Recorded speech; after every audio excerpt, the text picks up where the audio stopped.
In today's video, I'm going to teach you how to use management reports in QuickBooks Online.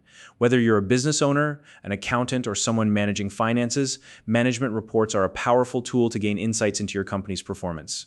QuickBooks Online simplifies the process, making it easy to generate detailed reports that can help you make informed decisions. If you're not already using QuickBooks Online, you can find a link in the description below to get started. Now, let's dive into the step-by-step process.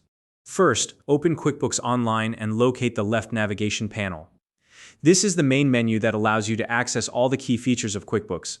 Once you've located it, look for the option labeled Reports. Go ahead and click on it. This will take you to the Reporting Center, where you can explore a variety of financial insights about your business. Next, at the top of the Reporting Center, you'll see several tabs. Click on the one labeled Management Reports. This section is specifically designed to help you analyze key aspects of your business, such as overall performance, sales trends, and expenses.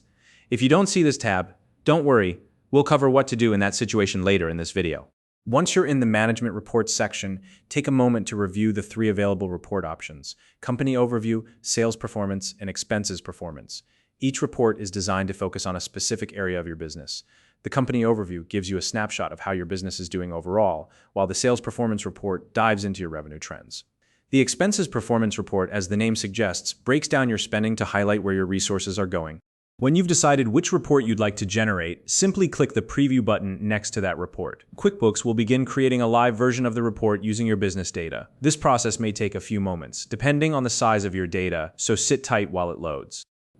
Once the report is generated, take some time to review it thoroughly. Look over the headings to ensure the report is organized the way you need it. Pay special attention to the totals and the charts, as these provide quick insights into your business's performance. This step is all about understanding the data and identifying any trends or areas that may require your attention.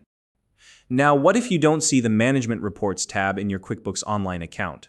This could be due to user permission settings or your subscription level. Make sure you have the appropriate permissions to access reports and double-check that your QuickBooks Online plan includes this feature. If you're unsure, you can reach out to QuickBooks support for assistance. And that's it. You now know how to access, generate, and review management reports in QuickBooks Online. These reports are a fantastic way to stay informed and make data-driven decisions for your business. If you found this video helpful, please like and subscribe.